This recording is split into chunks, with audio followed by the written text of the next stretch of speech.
السلام عليكم ورحمة الله وبركاته. ازيكم يا شباب، عاملين ايه؟ واهلا بيكم في فيديو جديد. في الفيديو ده هنشوف ازاي نعمل ناف بار او نافيجيشن منيو باستخدام ال CSS وال HTML فقط من غير جافا سكريبت خالص. وفي نفس الوقت هيكون ريسبونسيف لما يجي على الصفحات الصغيرة او على الموبايلات. هيبقى عندنا الثلاث شرط دول، ندوس عليها يفتح لنا من على الجنب في اللينكات بتاعتنا، وندوس على الاكس ويخرج، وفي نفس الوقت ممكن ندوس براه كمان ويقفل معانا. بصراحة مش هيكون همنا الكود نفسه على قد ما هيكون همنا أو حابين نركز أكتر على ما قبل الكود. هو إزاي أصلا أنا أشوف حاجة زي كده، أشوف التصميم زي كده وأفكر فيه قبل ما أخش أكتب كود. إزاي أبتدي أفكر إزاي هنظم ال HTML وال CSS بتوعي علشان الموضوع يكون سلس جدا معايا. فمن غير رغي كتير تعالوا نخش في الموضوع على طول. أنا عندي هنا مشروع جديد فاضي خالص، عندي الاندكس HTML وعندي الستايل CSS. هنعمل على طول علامة التعجب دي، هيجيب لنا على طول البويلر بليت دوت. هقول له إن أنا أسميه navbar component، وبالمرة عايزين إن احنا نلينك ال CSS بتاعنا، فنعمل لينك للستايل شيت. هندوس سيف، وتعالوا قبل بقى ما نكتب الكود بتاعنا جوه البادي نبص على الرسمة الصغيرة دي. ده كده يعتبر زي واير فريم للشكل اللي احنا شفناه من شوية. يفضل ان احنا نعمل ده على ورقة وقلم اول ما استلم التصميم من التيم اللي معايا، او لو حتى انا اللي بصمم لنفسي على ورقة وقلم كده، اعمل زي سكتش صغير للشكل اللي انا عندي، علشان قبل ما اكتب CSS كويس لازم ده يتبني على HTML كويس. ما ينفعش ابقى عامل HTML فيه عك كتير او فيه حاجات كتير غلط وبعد كده اجي اخش اكتب على CSS الاقي ان الدنيا دخلت في بعضها عندي. فده كده واير فريم بسيط او سكتش بسيط للحاجات اللي احنا شفناها من شويه. هاخد بالي مبدئيا من كذا حاجه. اول حاجه، انا محتويات النافيجيشن بتاعتي او الناف بار بتاعي مش واخده الويدث كله. يعني ايه؟ يعني هي اللي هي واخده من هنا كده لحد هنا كده، بمعنى ان هي ليها ماكسيمم ويدث، وده الصح في اغلب التصميمات، عشان لو فتحوا مثلا على تلفزيون او على شاشه كبيره ما يبقاش اللوجو على الشمال خالص واللينكات على اليمين خالص، لا يكون الموضوع ملموم في النص. هكون مديله ماكسيمم ويدث. فانا كده خدت بالي ان انا مبدئيا هيكون عندي حاجه كونتينر كده كبيره في الاول، وجواها شويه هحط النافيجيشن بتاعي، وبعدين جواه بقى احط الحاجات اللي انا محتاجها. طيب دي حاجه كويسه جدا. هاخد بالي من ايه كمان؟ هاخد بالي كمان ان اللوجو ثابت عندي ما بين الشاشه الكبيره والشاشه الصغيره. طب ايه اللي بيتغير؟ اللي بيتغير هو ان على الناحيه التانيه من الصفحه على الشاشه الكبيره بيكون عندي اللينكات كده على طول، لكن على الشاشه الصغيره او على الموبايل بيكون عندي الثلاث شروط دول. ولما ادوس عليها اللينكات بتظهر لي تاني بس من على الجنب، اللي هي دي كده، واللوجو اللي فوق بيبقى عندي اكس. لو نبص على الديمو تاني هو مش بيتغير، هو ده بيفضل في مكانه والاكس بتيجي من على اليمين معاه، لكن هو فعليا هو بيكون وراها مستخبي برضو لسه وراها زي ما هو. فيبقى انا كده مبدئيا جمعت شويه حاجات صغيره. اول حاجه هي ان انا زي ما قلنا كده هيبقى عندي كونتينر وبعدين الناف، والكونتينر دوت ممكن نعتبره ان هو الهيدر علشان نكتب برضو HTML سيمانتك او ليه معنى. الهيدر ديت اللي هي حاجه فوق خالص في الصفحه، قد يكون جواها حاجات نافيجيشن وقد يكون جواها حاجات مش نافيجيشن. حلو، فممكن يبقى عندي الهيدر جواها الناف، وبعدين جواهم هنعمل ايه؟ اتفقنا ان احنا يبقى عندنا على الشمال خالص اللوجو، تحتيه على طول هيبقى عندي اللينكات، تحتيه على طول هيبقى البطن او الايكون. او ممكن نعكس، ممكن يبقى عندي البطن هو اللي فوق او الايكون هو اللي فوق، خلينا نسميه ايكون احسن، واللينكات هي اللي تكون تحت. طيب هل هتفرق الايكون هو اللي فوق واللينكات اللي تحت، او الايكون او اللينكات هي اللي فوق الايكون اللي تحت، او بمعنى اصح ده قبل ده او ده بعد دوت؟ هتفرق في السي اس اس القديم، لكن السي اس اس الجديد ان احنا اخر سنه دي او اخر سنتين ظهر حاجات كتيره جدا مش هتفرق معانا. ممكن نعملها كده او نعملها كده، هنبص على الحالين معانا، ولكن خلينا حاليا نخلي الايكون هو اللي في الاول عشان الحل بتاعنا ينفع على كل البراوزرز القديمه. الحل اللي هو اللي مش هيفرق فيه الترتيب بتاعهم دوت لسه مش سبورتد في كل البراوزرز، 91% بس تقريبا في وقت تسجيل الفيديو. فخلينا نخلي الايكون هو اللي فوق دلوقتي واللينكات بعديه، واحنا بنكتب كود هفهمك هي ايه المشكله بالظبط. طيب احنا بنتكلم هنا على انهي ايكون؟ بنتكلم على الايكون اللي هو المنيو اللي هو الثلاث شرط. لكن في نفس الوقت لما جينا نفتح هنا كده المنيو اللي على جنب، او حتى لما بصينا على الصوره لقينا ان الاكس دي تبع اللينكات اللي عندي، فهتكون جوه تبع اللينكس. يبقى انا اللينكس دي عندي هتكون جواها ايكون اكس، وبعدين لينك 1 ولينك 2 ولينك 3 وهكذا. حلو، فانا كده فكرت في ال HTML قبل ما اخش اعمل اي حاجه خالص. ممكن دلوقتي اروح ابتدي احط البدايات بتاعتي بتاعت الكود، وبعدين نبتدي ان احنا نستايل فيه شويه. فتعالوا كده نخش على طول على المشروع بتاعنا. زي ما اتفقنا هيبقى عندنا الهيدر، جواه هيبقى فيه النافيجيشن. جوه النافيجيشن هيكون عندي اول حاجه خالص اللوجو. وتعالوا على طول كده نروح نجيبه، ده موقع اسمه لوجو ابسم، بيديني شويه لوجوهات كده او بليس هولدر لوجوهات بدل ما احط لوجو شركه ترخم لي على الفيديو او اي حاجه. فتعالوا نختار اي لوجو من عندهم. تعالوا ناخد دوت، هنقوم حاطينه هنا مكان اللوجو هو على طول. طبعا ده SVG فشكله غريب كده شويه بس مش مشكله، خلينا نشيل الكومنت دوت. وعشان نشوف اللي احنا بنعمله دوت هنفتح اللايف سيرفر، رايت كليك اوبن ويز لايف سيرفر. فتح لي طبعا طلع بالاسود، احنا عايزينه يكون بالابيض علشان هيكون الخلفيه نفسها الاسود. فبكل بساطه هشوف الفيل اللي عندي هنا بايه، هلاقي ان عندي القيمه دي، هعمل لها سيلكت، ادوس كنترول دي على الكيبورد كذا مره لحد ما يسلكتهم كلهم. ده بيعمل ايه؟ ده بيجيب لي كل التكرار بتاع الكلمه دي، كل ما ادوس كنترول دي بيجيب لي اللي بعدها اللي بعدها اللي بعدها لغايه اما ايه يحدد لي على كل التكرار بتاعتها. هكتب مكانها كده وايت واسيف، ابص هلاقيها اختفت. هي ما اختفتش، هي لسه موجوده بس لونها بالابيض. لو كتبنا مكان وايت دوت ريد هنلاقي ان هي بقت كله لون احمر. فهنرجعه وايت ونسيبه زي ما هو كده على جنب لحد ما ايه نكمل بقيه الحاجات بتاعتنا. تعالوا ممكن نعمل حاجه لذيذه. لو بصينا كده في اس كود هنلاقي جنب الاس في جي في السهم الصغير دوت، تعالى نقفله بحيث ما ايه رخمناش في الدنيا. بعد كده زي ما اتفقنا هيكون عندنا الثلاث شرط او الايكون بتاعنا. فتعالوا كده نخش على موقع تاني اسمه ايكونز بس فيها اي كده في الاخر .js.org، ونكتب هنا كده همبرجر، اسمه همبرجر منيو. تمام، ندوس على دي، اختار اي واحده ونقول له سنيبتس اس في جي، برضه هيدينا ككوبي. نيجي هنا نقوم حاطين الايكون بتاعنا، وممكن برضه نيجي هنا عند الفيل احنا نخليه وايت برضه. تمام، وبالمره نجيب الاكس بتاعتنا كمان، بس مش هنحطها هنا، هنحطها مع اللينكات بس. هنجيبها نكتب كلوز مثلا او اي كيبورد تجيبها لنا.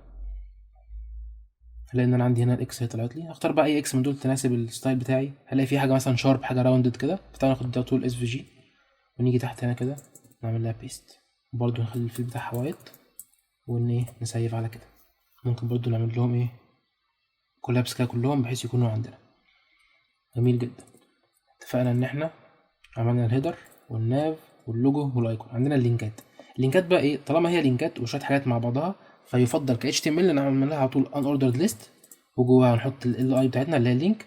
وطالما دي هتودينا لصفحات تانية على طول هنحط اي تاج، ونودي مثلا واحده على الاباوت زي ما هم كانوا موجودين في الموقع عندنا، اباوت وبلوج وكونتاكت اس. فطبعا نعملها على طول about.html ونكتب هنا كده about، وناخدها كده ايه، هدوس الت شيفت تحت هيكررها لي 3 مرات، دوست مرتين فعملها لي مرتين جداد. بعدين ندوس على about ونكتب بلوج، وبعدين على about وكنترول دي كمان نعمل ايه كونتاكت اس. ممكن يجي على جنب هنا نشيل دي نحط اليو. حلو، نيجي كده نبص هنا على بتاع بقى عندنا الثلاث لينكات دول، وفوق طبعا هنا عندنا اللوجو والايقونين بتوعنا ولكن لونهم ابيض. وطالما كنا اتفقنا ان احنا عندنا الاكس بتاعتنا هتكون جوه مع اللينكات، فتعالوا ندخلها كده على طول. طبعا في الستايلنج احنا هنديها ابسولوت وحركات عشان ايه ما تبقاش باينه، ونخبيها في الشاشه الكبيره ونظهر في الشاشه الصغيره، بس احنا بنظبط HTML الاول. طيب كده الموضوع الى حد ما كويس عندنا، فممكن نخش على الستايلنج على طول. قبل ما نعمل اي حاجه خالص تعالوا نعمل الريسيت بتاعتنا. نعمل كده والبيفور والافتر، نديله بوكس سايزنج بوردر بوكس، والمارجن 0 والبادنج ب0. ده ايه بس بنريسيت كده كل حاجه عندنا. ونيجي عند البادي نغير الفونت برضو بتاعه، الفونت فاميلي نقول له سانس، نختار سيجو، ممكن نشيل اخر اتنين دول. انا هنا عملت ايه بكل بساطه؟ انا هنا قلت له بس ان انا هغير الفونت، هستعمل سيجو دوت ده بتاع ويندوز الديفولت بتاعه. ما لقيتهوش عندك على الجهاز، لو انت مثلا بتفتح مثلا من ماك او اي حاجه استعمل تهوما. ما لقيتهوش عندك خلاص استعمل اي حاجه سانس سيرف. من غير دول هنلاقي الكتاب عندنا يعني، او تعالوا نشيل دول كده الاول. الفونت بتاعنا كان فيه ايه شكله قديم كده شويه، اول ما عملنا كده شكله بقى حديث شويه. تمام، تعالوا نعمل زوم اوت تاني ونرجع نكمل. اول حاجه عندنا الهيدر، عايزين الهيدر نديها باك جراوند كلر بلاك، اسود خالص، لان هو الحاجات بدات تظهر عندنا. نخش بقى على النافيجيشن بتاعنا، هنديله الماكسيمم ويدث خليه مثلا 1200 بكسل، مش هيفرق معانا في اي حاجه عشان لسه محطوط على الشمال عايزين نسنتره. كنا زمان بنكتب له مارجن 0 اوتو، دلوقتي في الحاجات الاحدث شويه اللي هي اللوجيكال بروبرتيز احنا عايزين الجناب بس هي اللي تكون اوتو، فبدل ما نخلي اللي فوق بزيرو خلينا نشيلها نكتب مارجن ان لاين. مارجن ان لاين دي بتساوي تبقى كده تحتها مارجن 0 اوتو، او مارجن رايت ومارجن ليفت. هنلاقي ان هو فعلا كانت سنترت بقت جت يمين وجت شمال. قبل ما نكمل في CSS بدل ما نقعد نكتب ونمسح ونغير في حاجات كتير كده، تعالوا نفكر في حاجه. احنا دلوقتي محتاجين، ممكن كده نبص على الرسمه، محتاجين ان احنا هيكون عندنا حالتين صح؟ الحاله اللي هو المنيو مفتوح عليها والحاله المنيو مقفول عليها، نفكر فيها كبوليان عندنا ترو وفولس. فاشهر طريقه ممكن نحقق بيها حاجه زي كده هي ان احنا هنخلي الايكون دوت والايكون ده بيشاركوا نفس التشيك بوكس اللي هو بيكون مربع كده وفيه علامه صح. حلو، وهنخبي التشيك بوكس نفسه وهنخلي هم دول عباره عن ليبل ليه. بمعنى لو تفتكر كده مثلا عندك لما تيجي تسجل مثلا في موقع وبيقول لك اكسبت الكلام ده كله، في كده كتابه جنبها، ولما انت بتدوس على الكتابه دي نفسها بتلاقي ان التشيك بوكس ده عمل له تشيك او اتشالت من عليه. فاحنا هنعمل حاجه زي كده، هنخليهم هم الليبل بتاع التشيك بوكس ونخبي التشيك بوكس. فلما ندوس على الايكون دوت التشيك بوكس هيتفتح ويتقفل او هيتعمل له تشيك وان تشيك.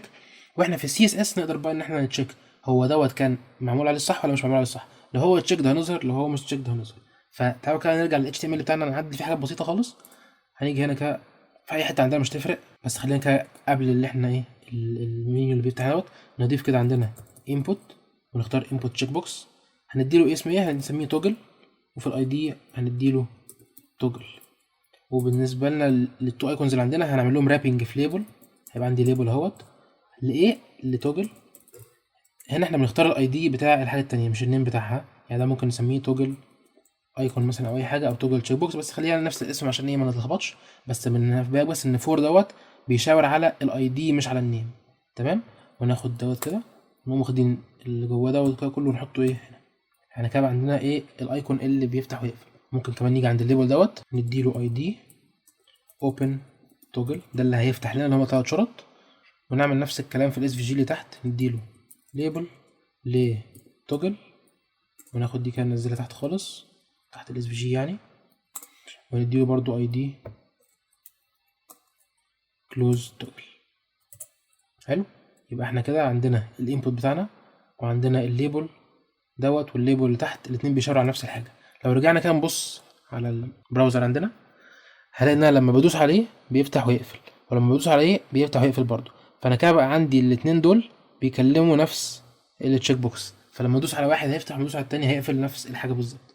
فتعالوا بقى نرجع هنيجي هنا في الستايلز.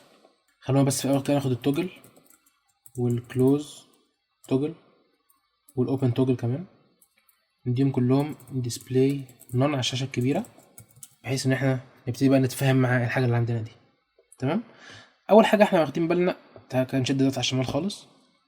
اول حاجه تعالوا نصغر برضو الشاشه تاني اهو، هيبقى عندي اللوجو على الشمال وكلام على اليمين ولون ابيض وكده. فتعالوا نعمل الكلام ده على طول. مبدئيا كده هنرجع عند النافيجيشن بتاعنا، هنديله بادنج 1.5 ريم، وطبعا عشان نجيبهم جنب بعض هندي ديسبلاي فليكس ونديله align items center عشان لو في حاجه فوق وتحت يبقوا مع بعض كلهم. وجاستيفاي كونتنت ايه بقى، احنا عايزين نجيبهم واحده على اليمين واحده على الشمال خالص، فهنديله سبيس بتوين دوت كده، هياخد الحاجات يحط المسافه اللي فاضله دي كلها ما بينهم هما الاثنين. لو كان سيف ونرجع نبص اهي بقت عندنا ايه مظبوطه الحمد لله. نخش على اليو ال اللي هي اللي فيها الحاجات اللي تحت بعضها دي. في حاجه مش باينه هنا دلوقتي، وهي ان الليست ديت لسه ليها الثلاث نقط اللي على جنب بس هم مستخبيين. لو شلنا الاسود دوت كده نرجع نبص عليها هنلاقي ان الثلاث نقط دول موجودين. فاحنا محتاجين اول حاجه خالص ان احنا نيجي عند اليو ال اللي جوه الناف بتاعتنا دي، هنديها الليست ستايل نون دوت هيشيلها لنا. تعالوا كده نشيل اللون الاسود، شلنا الثلاث نقط دول خلاص. نرجع بقى نكمل في الستايل بتاعنا عادي. عايزين دي كمان تكون ديسبلاي فليكس، وعايزين نخلي في جاب كده بينهم نخليها 2 ام اهي بقت جميله كده. نديله الفونت سايز 1.5 ريم، حلو جدا. اللون مش عاجبنا فنديله كولر وايت، والتكست ديكوريشن هنلاقيها ما اشتغلتش ليه؟ عشان احنا محتاجين نحط اخر اتنين دول على الاي تاج مش على اليو ال. فنيجي كده ناف يو ال اي اي ونحط الكلام ده كده عليها، هنلاقي ان هم ظبطوا. طالما حاجه ليها علاقه بالاي تاج دوت نفسه نديها على الاي تاج مش على اليو ال من بره. حلو. محتاجين برضو ايه نديها شكل لطيف كده شويه، ان احنا لما نيجي نهوفر عليها هيدينا الخط ده تاني. فممكن نيجي كده نستعمل النستنج، دي حاجه جديده. نقول له كده اند هوفر ونقول له تكست ديكوريشن اندرلاين والاندرلاين اوفست بربع ريم مثلا او اي حاجه. نيجي نبص كده اهي بالظبط. ايه الاوفست دوت؟ لو من غيرها بنلاقي ان الخط كده ايه لازق قوي في الكلام، لكن لما بنعمل كده احنا بنبعده شويه.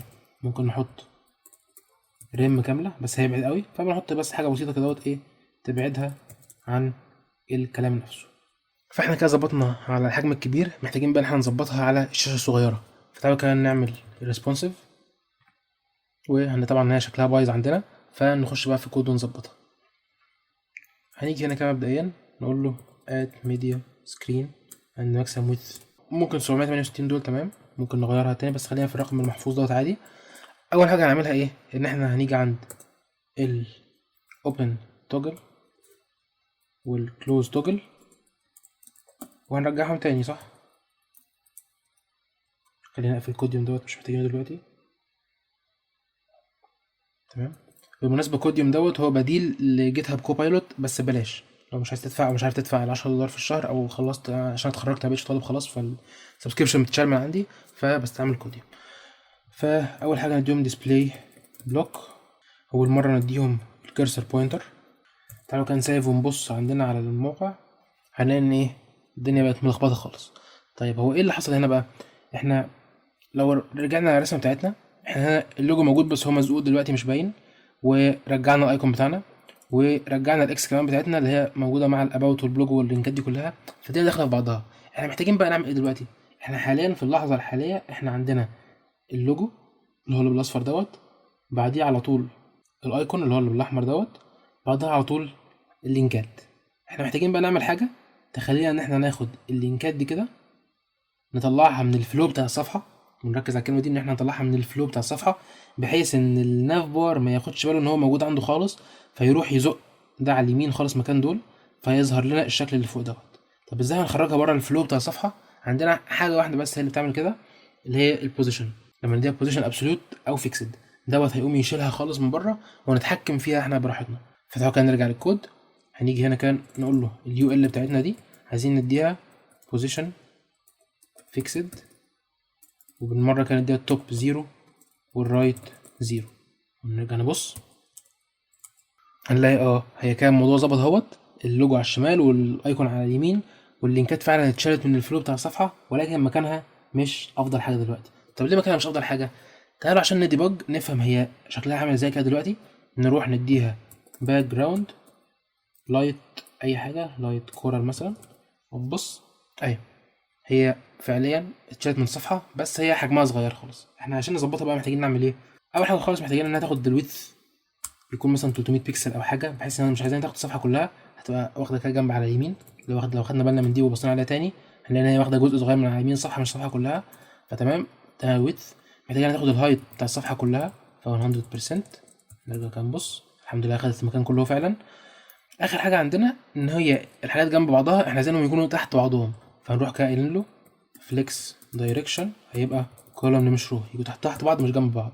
الكلام والله جاي على الشمال. تعالوا كده نديله اللاين ايتمز سنتر، هنلاقي الحاجات كلها عملت لنا في النص عندنا.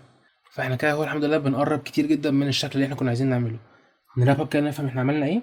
احنا جينا هنا عند اللينكات بتاعتنا اديناها بوزيشن فيكسد، فاتشالت من الفوق بتاع الصفحه خالص. يعني ايه اتشالت من الفوق بتاع الصفحه؟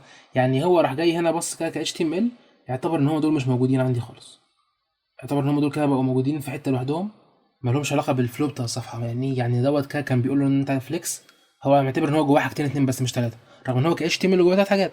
لكن لما بتدي له بوزيشن فيكس او ابسولوت هو بيشيلها خالص، بيعتبرها فلاير لوحدها، في طبقه كده لوحدها، هعملها معامله خاصه.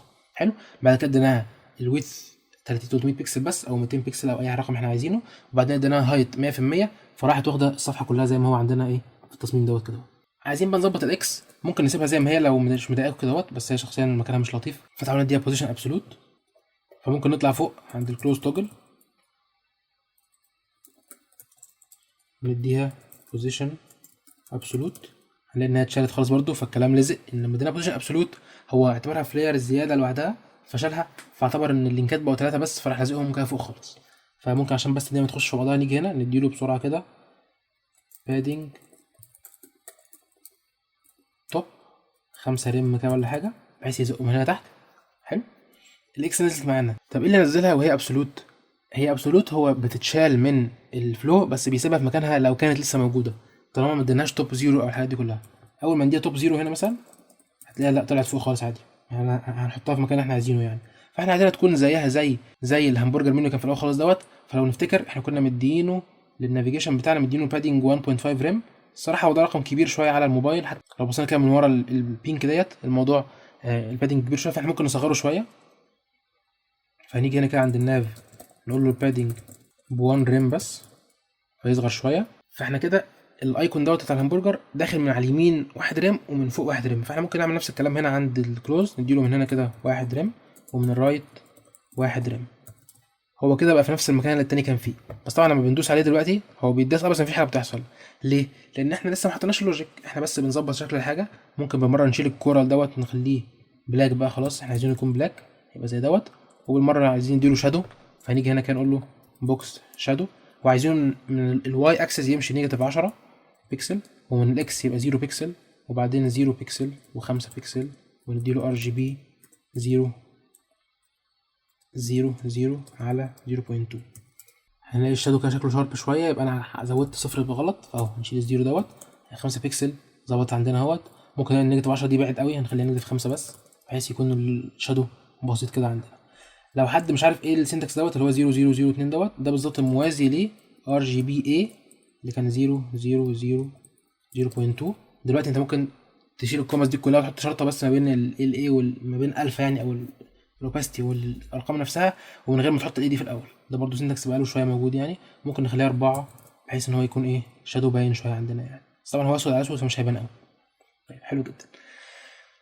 قبل ما نكمل، هو ممكن حد يسال دلوقتي هو احنا ليه اصلا ادينا اليو ال ده بوزيشن فيكسد؟ ليه مش ابسولوت؟ مش هو برضو الابسولوت بيخرجه من الفلو ويعمل نفس الكلام ده كله؟ فتعالوا نجربها. خليها ابسولوت ونبص هنا كده، هنلاقي والله هي بالظبط، مفيش اي حاجه اتغيرت. ولكن نفكر كده مع بعض. لو كان ناخد صفحه على جنب كده، هو انا لما بقول له فيكسد معناها ايه؟ معناها ان انا لو انا عندي صفحه، لو كان اعمل مربع، لو انا دي الصفحه بتاعتي حلو، وانا قلت له ان انا عندي حاجه فيكسد، بمعنى ان انا عندي مربع كده صغير فوق على اليمين هنا مثلا، اي حاجه فيكسد، معناها ان هي ايه؟ لو الصفحه زادت او محتوى الصفحه عندي زاد، كبرت كده بالطول، وجيت انا سكرول شويه، ايه اللي هيحصل؟ دي هتفضل ثابته معايا. يعني تعالوا كده نعتبر ان الاحمر دوت هو الفيو بورت بتاعي اهو، دي الشاشه بتاعتي حلو، وانا عندي موقع كبير جدا او طويل يعني، هسكرول فيه كتير، موقع مثلا اخبار، بقرا مقاله او اي حاجه. لو انا قلت له ان الاصفر دوت هيكون فيكسد، فهو هيكون فيكسد للفيو بورت، بمعنى لو انا الفيو بورت بتاعي هنا كده خلاص هو ثابت فيه، يعني من جروب مع بعض، فانا اول ما اجي سكرول لتحت شويه او فوق شويه هيفضل يتحرك معايا وهيفضل ثابت معايا في الصفحه. ولكن لو كنت عملتها ابسولوت، هنلاقي ان الاصفر دوت بقى ماشي او بقى ابسولوت بالنسبه للصفحه بتاعتي. يعني ايه الكلام دوت؟ يعني هيكون فوق على اليمين كده للصفحه البيضاء. فلو انا في الاول خالص الشكل ما فيهوش اي مشكله، الموضوع واضح وظريف وكل حاجه، لكن اول لما سكرول تحت شويه هلاقي ان هو سابني وفضل فوق. برضو تعالوا كده نبص على الكود عشان نفهم. حاليا احنا الصفحه بتاعتنا ما فيهاش محتوى اصلا، فمش باين لنا اي تاثير. ولكن لو جينا هنا كده زودنا هنا المين وحطينا بي تاج في لورم 200، ده اي كلام كده ضمي يعني، ده كان نكرره كذا مره، ناخد البي تاج ده 3 4 مرات ورا بعض كده اهو.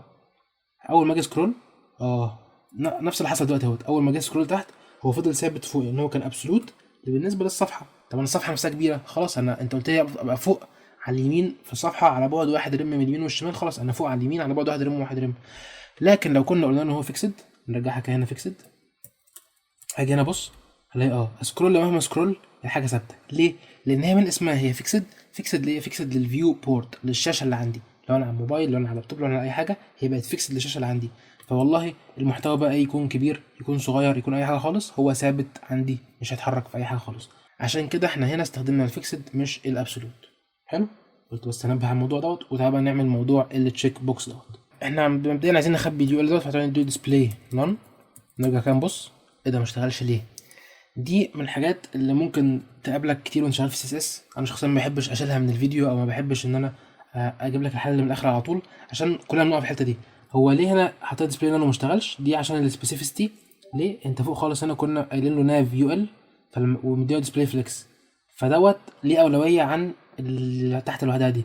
لو حطينا هنا كده ناف هنلاقي اتشالت على طول. ممكن كده تشوف السبيسيفيستي بتاعت سي اس اس كالكليتر، يعني لو مش عارفينها ممكن نبقى نعمل فيديو عنها او تسيرش عنها اكتر. لو انا عندي هنا كده ناف هيبقى رقم 001، ولو ناف يو ال هيبقى 002. انت اعتبرهم كده دول جنب بعض مايلين، فدوت قيمته 1 وتحت ده قيمته 2، فاتنين اكبر من واحد فليها اولويه اكتر. لو قلنا له سورت هتلاقي بص اهي اللي فوق دي جت بقى ليها هي الاولويه. فلو كانوا الاتنين زي بعض خلاص بقوا زي بعض، فخلاص اللي هيجي تحت هو اللي ايه هيبقى ليه الاولويه يعني. فبس ايه قلت انبه على الحته دي. هو ليه ما اشتغلتش في الاول خالص؟ عشان احنا خلاص لو عملت حاجه فوق لازم تكررها نفس السلكتور تحت عشان يكون مع بعض، او حتى تحط السلكتور بقى اعلى شويه بالاي دي او بالكلاس نيم او ايا كان. تمام، فنكمل بقى في اللي احنا عايزينه. احنا عايزين ديسبلاي نون، واول لما يكون التوجل بتاعنا، فاكرين احنا كنا هنا دوت مدين له اي دي توجل صح؟ تعالوا كده بس نشيل الكلام اللي عندنا ده خلاص ملوش لازمه دلوقتي. نشيل من ده كله. تمام اهو. احنا هنا كان عندنا الانبوت بالاي دي بتاعه توجل، احنا عايزين نشوف التوجل دوت لو هو تشيكد. دي حاجه موجوده في السي اس اس اللي هو نقطتين تشيكد دول كده. هنعمل ايه بقى؟ عايزين السيبلينج سيلكتور. السيبلينج ده اللي هو ايه؟ علامه الماده دي اللي هي شيفت ذال جنب الواحد كده فوق على الشمال خاص في الكيبورد اهو. السيبلينج دوت بيعمل ايه؟ بيختار اللي بعديه. يعني لو دوت كات تشيكد هيبص في الحاجات اللي بعديه على اول يو ال تاج او على اليو ال تاج اللي هيلاقيه يعني، ويخليه ديسبلاي بلوك. حلو. فنيجي هنا نقول له اليو ال بتاعتي عندي كده ديسبلاي بلوك. هنلاقي ان هي كده ظهرت عندي. اول ما اقفل وادوس تاني هتعمل عندي. طب هي ليه باظت كده دوت؟ عشان انا غلطت، هي المفروض ان دي ديسبلاي فليكس مش بلوك اهي. اول ما ادوس على البتاع هي كده انشيكد، لما ادوس كده بقت تشيكد، لما ادوس على الاكس بقت انشيكد، وهكذا. طيب والله شكلها جميل وكل حاجه وحققنا المطلوب، ولكن لو رجعنا للديمو اللي في الاول خالص نيجي كده نفتح ريسبونسيف هنلاقي ان هي كان في انيميشن. ازاي بيحصل انيميشن دوت؟ مش هينفع نعمل انيميشن على الديسبلاي، هي ديسبلاي نون يا بلوك يا فليكس، مش هينفع يحرك بينها. فاحنا ممكن نعمل حركه تانية. طالما هو كده كده فيكست عندنا، تعالوا كده نشيل الديسبلاي دي خالص. تمام. احنا ممكن نبعده بره الصفحه خالص. ازاي؟ نديله نيجاتيف 100%. دوت هيروح يوديه على اليمين خالص بره الصفحه. ممكن كمان نخليها 110 عشان ايه؟ لما احيانا لما بيكون واقف على الحرف بالظبط كده بيبان طرفه او بيبان شعره سودا كمان على الجنب، فممكن نبعده اكتر بره الصفحه.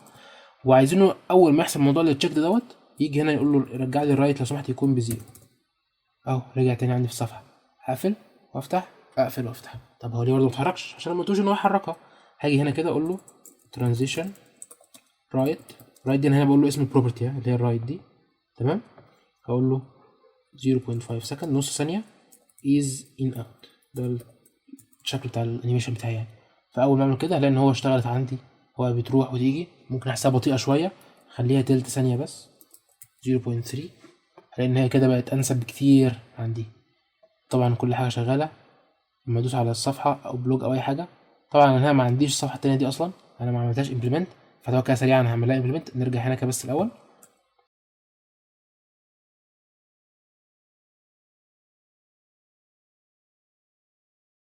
تعالوا كده نبص هنا. اول ما نخش على البلوج، راح على البلوج عند الكونتاكت اس، راح عند الكونتاكت اس. لما ادوس على الايكون هنلاقي ان هو ما اشتغلش عشان احنا نسينا نخليه لينك. فنرجع هنا كده، هنيجي عند الاندكس، عند الاس في جي اللي في الاول خالص دوت، هنعمل له راب بس في اي تاج. هيودينا عند شرطه كده اللي هي الهوم بيج، ومحتواه هيكون ايه؟ محتواه هيكون هو الاس في جي دوت. ناخده كده كات ونحطه هنا. طبعا احنا نسينا نعمل دوت في الصفحات التانية، فهسرع الفيديو واخد الكلام ده كله ايه في الصفحات التانية.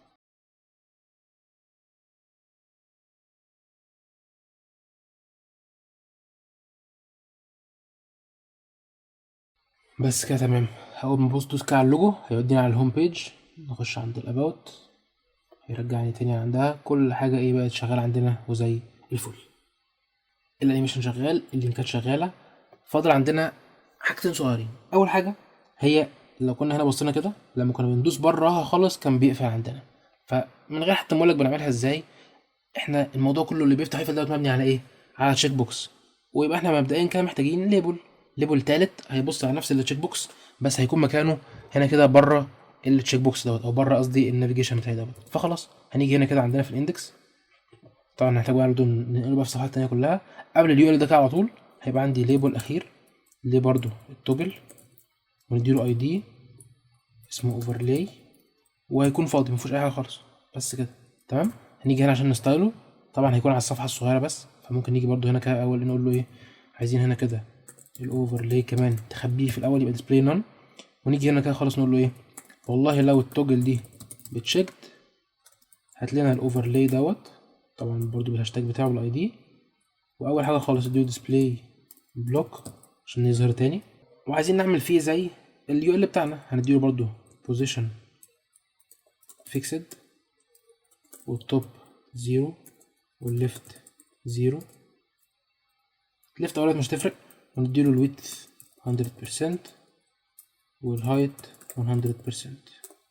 طبعا هو شفاف فمش هيبان عندنا، فتعالى كان نديله الباك جراوند كورال عشان يظهر عندنا برضو اهو. اول ما افتح دي كده لان هو ظاهر واخد الموضوع على الشمال دوت او الحته اللي على الشمال دي كلها.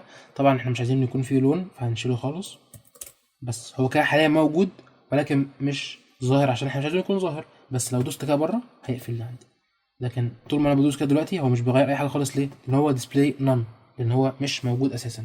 بيظهر امتى؟ بس اول ما بدوس هنا هو كده ظهر فجاه ومستخبي على الشمال عشان ايه؟ ملوش لون. بس اول ما ادوس بره هيظهر معايا. دي كانت اول حاجه. الحاجه الثانيه والاخيره اللي فاضله عندنا في هذا الفيديو هي الموضوع اللي قلت لكم عليه في اول الفيديو، اللي هو ممكن الترتيب ما يفرقش عندي. احنا حاليا كده لو جينا هنا، هعمل بس زوم اوت سنه صغيره، لو جينا خدنا الانبوت والليبل بتوعنا دول، او الانبوت حتى حطيناهم بعد اليو ال وسيبنا، هنيجي هنا ندوس مفيش اي حاجه بتحصل. ليه؟ عشان زي ما اتفقنا السيبلينج سيلكتور دوت اللي هو التلده دي او الماده دوت بيجيب الحاجات اللي بعديها ك اتش تي ام ال، اللي بتيجي بعديها في الترتيب ك اتش تي ام ال. فلما بحط الانبوت دوت تحت كده خالص هو مفيش اي حاجه بعديه غير الليبل دوت اللي هو مش فارق معاه في اي حاجه خالص يعني. طيب ازاي ممكن نتحايل على حاجه زي كده؟ بنستعمل حاجه اسمها هاز. فكان نخش عند كان يوز، نبص عند هاز. عشان كده في اول خطوه قلت لكم ان هو 91% او 92% مش موجوده في 100% من البراوزرز، حاجات زي اكسبلورر او كيو كيو او بايدو او الحاجات دي، ولكن نقدر نستعملها عادي يعني. انا شخصيا بدات استعملها من دلوقتي. دي بتعمل ايه؟ دي بتروح عند البيرنت بتاعي، الكونتينر اللي حاوي الحاجات دي كلها، اللي هو هنا مين مثلا؟ احنا هنا عندنا الليبل والانبوت واليو ال والحاجات دي كلها جوه الناف. فممكن اقوم جاي هنا بدل الاثنين دول المكان الوحيد اللي عندي فيها تشيك دي، بدل ما انا بتشيك عند التوجل هقول له لا والله لو الناف هاز تشيكد، شيل بقى التلده ديت خلاص، هات لي من جواه اليو ال والاوفرلاي دول. دي معناها ايه؟ بتقول والله لو الناف دوت جواه اي حاجه تشيكد، اللي هي تشيكد دي ممكن عشان نكون سبيسيفيك اكتر نقول له هنا كده لو جواه التوجل دوت تشيكد، لو انا عندي بقى مثلا اكتر من تشيك بوكس او اكتر من اي حاجه جوه، لو هو جواه خلاص روح بقى طبق لي الكلام دوت اللي هو كنا احنا اتفقنا عليه خلاص، ان الرايت بزيرو والديسبلاي بلوك والكلام ده كله. هاجي كده بص هنا هلاقي ان هو اشتغل عندي وشغال زي الفل والاوفرلاي شغال وكل حاجه. فالهاز دوت بيساعدني في حته ان انا ارياكت على ستيت معينه او على حاجه معينه زي التشيك او اتشيك على اي قيمه عندي او اي كونديشن عندي يعني، ولكن مش محتاج ان انا ابص على السيبلينجز. يعني مش محتاج ان انا لو هرجع هنا اهوت مش محتاج ان انا ابص. لو انا عندي هنا كده ايه كونتينر وجواه تشيك بوكس وبعدين هنا element، في الاول كان عندنا اول حل اللي هو السيبلينج عن طريق التلده دوت اللي هو بيبص على التشيك بوكس وبعدين يعمل على اساسها، اللي هو يجي هنا كده بيبص على التشيك بوكس لو صح بيروح يبص على اللي جنبها. الحل بقى رقم 2 عندنا وهو يعني مثلا بالاصفر رقم 2 اللي هو الهاز. تمام، دوت بيعمل ايه؟ ده بيبص عند الكونتينر اللي بره خالص اللي هو دوت كده، وعلى اساسه بيروح بقى يبص عند كل التشيلدرن بتوعه. حلو. فعندنا الطريقه دي، عندنا الطريقه دي اللي طبعا السيبلينج دوت موجود في 100% من البراوزرز خلاص، ده موجود من قديم الازل اللي هو التلده دي. الهاز دي لسه في 92% بس، ولكن خلاص يعني شهور بكتير قوي وتكون موجوده في كل حاجه. ولكن لو خدتوا بالكم في اخر مؤتمر لجوجل كان عندهم اللي هو موضوع البيز لاين دوت، اللي هو لما تيجي تبص عند اي حاجه هيقول لك هي لو علامه صح كده خلاص هتستعملها وانت مطمن يعني، بحيث ان هي موجوده في كل او في اغلب الميجر براوزرز، البراوزرز الكبيره. يعني هتلاقي الحاجات اللي مش موجود فيها ايه اوبرا ميني، ناس قليله جدا اللي بتستعمله. هتبص كده تلاقي ان هو 0.009، ويو سي براوزر برضه هتلاقي ان نسبه قليله جدا. الكيو كيو كلها حاجات مش معروفه عندنا، هي موجوده مثلا في الصين وفي الحاجات اللي بره دي، ولكن فايرفوكس سفاري ايدج كروم اوبرا الحاجات دي كلها شغال فيها عادي مفيش مشكله، فممكن تبتدي تستعمله. وان كان لو انت عندك طريقه انك تشتغل من غيره خلاص اعمل السيبلينج ديت اسهل ومفهومه كده حتى ككود لو حاجه، لو حد يعني ايه لسه ما يعرفش موضوع الهاز دوت. بس كده ده كان كل حاجه في فيديو النهارده، اتمنى تكونوا استفدتوا وعرفتوا ازاي تعملوا الناف بار ب HTML و CSS من غير جافا سكريبت خالص. لو عندكم اي كومبوننتس ثانيه محتاجين ان احنا نحللها التحليل دوت، ناخدها كرسمه الاول او كسكتش، نفكر فيها الاول ك HTML، بعدين نبتدي نكتب الكود واحده واحده ونفهم هو احنا ليه اخترنا الاختيار دوت او الباث دوت بدل الطريق التاني دوت. قولوا لي، شاركوني سواء على تويتر او على الكومنتات هنا في يوتيوب. وشكرا لكم، اشوفكم في الفيديو الجاي. السلام عليكم.